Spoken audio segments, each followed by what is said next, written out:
If I want my children to follow my lead, I need to lead. If I want my children to eat vegetables, I need to eat vegetables. If I want my children to be calm and not to be angry, not to show tantrums or throw tantrums or being angry, I need to be able to show them how to solve problems, how to speak, how to communicate with my partner, because they're learning from me as a mother how the communications happen.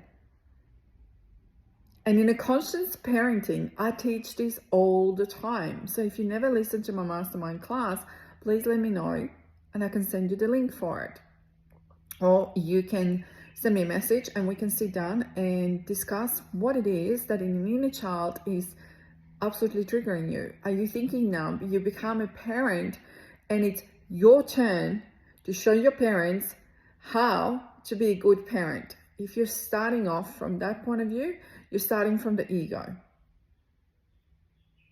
Start from love. Start from self-awareness of yourself. Start from healing yourself and showing your children how to be everything that you're asking them. Being as calm, being as in love, being as eating vegetables, having a nap, everything what you're asking them. Are you actually walking the talk? Because if you're not walking the talk, how they will think mom's rules are just for us and we have got different rules. Mom can do this, but I can't be doing this.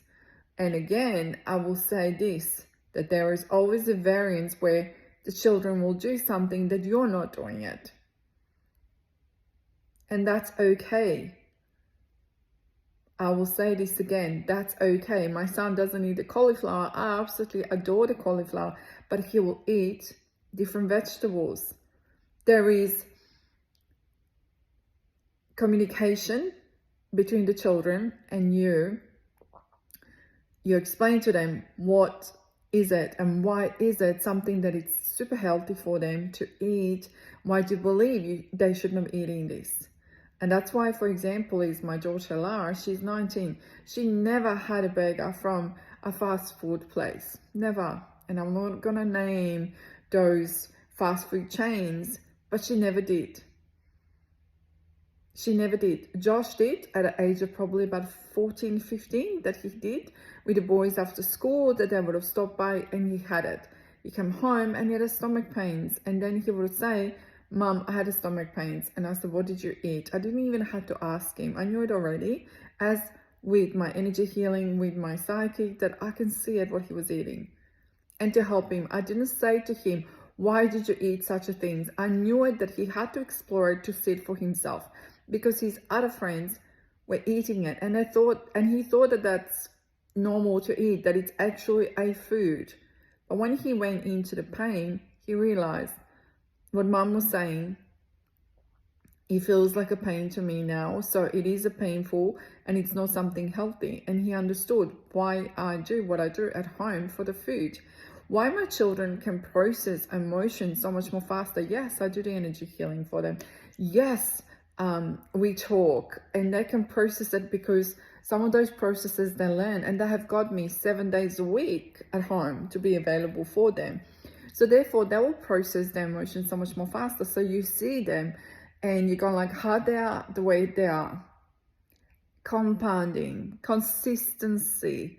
They don't put nothing underneath the doormat, because guess what? I will not going to allow them to put anything underneath the doormat. I teach them to hold accountability. I teach them about not just about the manners, but it's about the emotions, how to express yourself, how to understand if the anger, the trigger, or the rage comes inside of you, because it will. It is a normal emotion that it comes in. If something happens and doesn't work, do we then get upset, or do we look at it back and reflect how to get to the points where we wanted to get, and that we're not holding on to the end result? My children learn all of this, and this is where I teach my clients. And when especially I see that the trigger is coming up, I see what emotion is hiding behind it, I see what a shadow is hiding behind it, and explain to them, if this happens, this is how you hold it. And the energy grid, it is so important, because if you're not plugged into the energy grid, you're not going to be able to hold nothing. You're not going to be able to hold nothing. It will be feeling like so draining. But it's a combination of so many things that it has to be in alignment. And I say so many things. It's about, are you grounding yourself, which is super easy and free to do so. Are you eating the right food? If I'm going to eat a saturated food with chemicals, preservatives, colors, sugar loaded, and I mean refined sugars, then I'm not going to be able to process any emotions. Are you regularly then booking your sessions? Are you in the programs? Are you doing the work every single day? That's going to give you the results.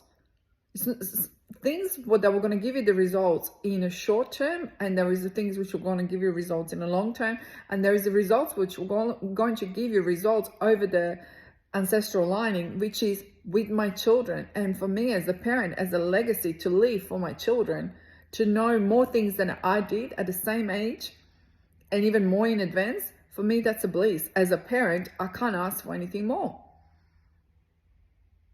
So to have got a children where they understand the emotions, when they understand the triggers, they understand the wounds, that started with me acknowledging them, working through it. They've seen me from course to everything what happened in my life, from men, people around me. And I explained to them, every single one of them, what was happening, why, what happened. And they learned. Joshua learned so much about the man, and what men not to do to the woman, and what men to do to the woman, and what it is that is flourishing and then it's actually fulfilling a woman, but what to do for himself to lead like a healthy, balanced, awakened man, and to be in a leadership. Equally the same thing for Lara.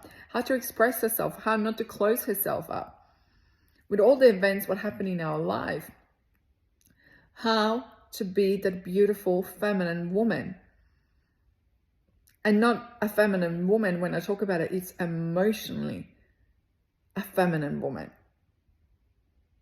But she knows what she wants, she knows how to be nurturing, she's not suppressing her emotions, she's able to speak up and communicate. And she's always looking after herself. And she doesn't need externally validation from the world either. And the same applies for the men. If we're looking for externally validation from the world, then we're always giving them a power. And there is some imbalance inside of yourself that you're actually looking for it for externally validating. And again, this comes up from your childhood. All of this can change for you if you are saying to yourself, I really want to change, I really want to move, I really want to pivot, shift. And you see these breakthroughs with my clients, what's happening in testimonials and after testimonial, because they're saying, I hit the rock bottom, I want to change, I want to move. But then equally, I've got a beautiful women and men in their 20s to come and see me because they've seen their parents suffering. They've seen their parents suffering in a way of so many of them close themselves up, their heart, their everything. And it's like, I don't want to become like my parents. They're the one who want to break ancestral or generational pattern. You can do exactly the same things. You can become the limitless woman. You can become the radiant woman. You can become that authentic feminine you. And this is all the programs what I run. And a heart-led, soulful man is a man who understands himself. And he's not lashing up on a woman, on the world, or the society, or his children. And he's not closing himself up. And he's not actually putting all the emotions and everything underneath the doormat and putting on the addictions of alcohol, drugs, or disappearing with the friends, going to the pub all the time. And he's just like, yep, no, not dealing with nothing of himself. He's actually first putting himself and filling up his own cup. And I always teach about this. Fill up your own cup every single day. And it is possible to do it. And I always say this, as a single mom who doesn't have no family here, if I can do it, you can do it. It is not easy, and it sometimes needs a little bit of reshuffling, but that reshuffling will going to give you a result. And from every couple of years, there is sometimes more a major reshuffle that it has to happen because you're seeking for bigger shifts. If we're going to sit in a comfort zone, nothing's going to happen. Nothing's going to move because it's going to be exactly the same. You're in a comfort zone. But the growth is in the parts of when something growing and it's uncomfortable and unknown. But you're trusting the process and you're in surrender. Absolutely surrender. But the results are absolutely bliss and extraordinary. You are extraordinary. You are limitless. And I believe in you.